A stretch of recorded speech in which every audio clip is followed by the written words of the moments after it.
हमने वेन के शासन को भी देखा, रावण, कंस, दुर्योधन आदि के शासन को भी देखा, लेकिन भारत तो भारत के रूप में ही उद्भासित हुआ, इतना संकेत करना उचित है। बृहदारण्यक उपनिषद का अनुशीलन करने पर यह तथ्य डंके की चोट से सिद्ध होता है कि सबके पूर्वज सनातनी वैदिक आर्य हिंदू थे। श्रीमन नारायण के नाभि कमल से सर्वजीव घनात्मक सर्वदेव घनात्मक हृदय गर्भ संयत ब्रह्मा जी की सर्वप्रथम अभिव्यक्ति हुई। श्री ब्रह्मा जी ने योग बल से स्वयं को मनु और शतरूपा के रूप में अभिव्यक्त किया। शतरूपा ने योग बल से स्वयं को 84 लक्ष योनियों में संभावित स्त्रियों के रूप में व्यक्त किया। मनु जी ने योग बल से स्वयं को 84 लक्ष योनियों में संभावित पुरुषों के रूप में अभिव्यक्त किया।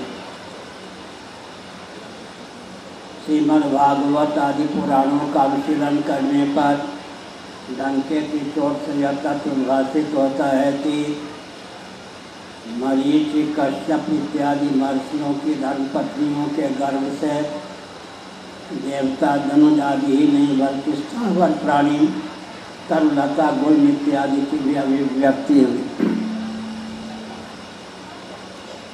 स्वप्नावस्था में हम जो तेजस हिरण्यगर्भ भावापन्न ब्रह्म रूप हो जाते हैं, ब्रह्मा जी हमारा स्वरूप होता है। उस समय हम कर्मेंद्रियों के सो जाने पर, ज्ञानेंद्रियों के सो जाने पर अर्धनिगृत अंतःकरण के योग से स्वयं को पृथ्वी, पानी, प्रकाश, पवन, आकाश, स्थावर जंगम प्राणियों के रूप में अभिव्यक्त करने में समर्थ होते हैं। श्रीमद् भगवद गीता में भगवान श्री कृष्णचंद्र का वचन है, त्यागाच्छान्तिरनंतरम, अनिच्छन्नपि भी किसी के जीवन में त्याग हो जाए, उस त्याग से व्यक्ति लाभ उठाता ही है। कल्पना कीजिए कोई व्यक्ति सोना न चाहता हो, लड़ना चाहता हो, पढ़ना चाहता हो, भजन करना चाहता हो, लेकिन अनिच्छन्नपि निद्रा प्राप्त हो जाने पर स्थूल शरीर, स्थूल प्रपंच का भावनात्मक वियोग रूप त्याग उसके जीवन में प्रतिष्ठित होता है। इसके बल पर वह स्वप्नावस्था में अर्धनिवृत्त मनोयोग से स्वयं को पृथ्वी, पानी, प्रकाश, पवन, आकाश, एक काल स्थावर जंगम प्राणियों के रूप में उद्भासित करता है। एक कहावत है, मियाँ के दौर मस्जिद तक, अहमियती तक द्वंद्वों की दौर होती है, दुख की दौर अहमियती तक होती है। श्रीमद् भागवत के एकादश स्कंद का अनुशीलन करने पर अहमिता प्रसुप्ते, गाढ़ी नींद में अहम सो जाता है, बीजावस्थापन्न होकर अहम रहता है। उस समय किसी को किसी प्रकार के द्वंद्व और दुख की प्राप्ति तथा व्याप्ति नहीं होती। यह सार्वभौम सिद्धांत है कि निद्रा में, गाढ़ी नींद में किसी को द्वंद्व और दुख की प्राप्ति तथा व्याप्ति नहीं होती। जो योगी होते हैं, तत्वमनीषी होते हैं, सुषुप्ति की सिद्धि को व्यावहारिक धरातल पर उतारने में समर्थ होते हैं। कुछ योगी ऐसे सिद्ध होते हैं जो स्वप्नावस्था की सिद्धियों को भी जागरण दशा में उतारने में समर्थ होते हैं।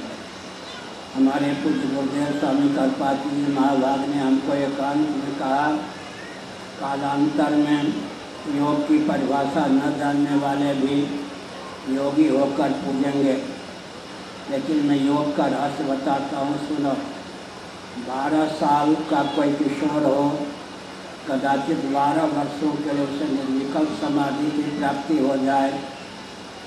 12 वर्षों की अवधि में भी उसकी आयु 12 वर्षों की ही बनी रहेगी। सुषुप्ति और समाधि में विभाजक रेखा क्या है? भगवत पाद शिवावतार शंकराचार्य महाभाग ने इस तथ्य को उद्भासित किया कि प्राण शक्ति से प्रज्ञा शक्ति जब तादात्म्यपन्न हो जाती है तो सुषुप्ति की सिद्धि होती है। प्रज्ञा शक्ति से प्राण शक्ति तादात्म्यपन्न हो जाने पर समाधि की सिद्धि होती है।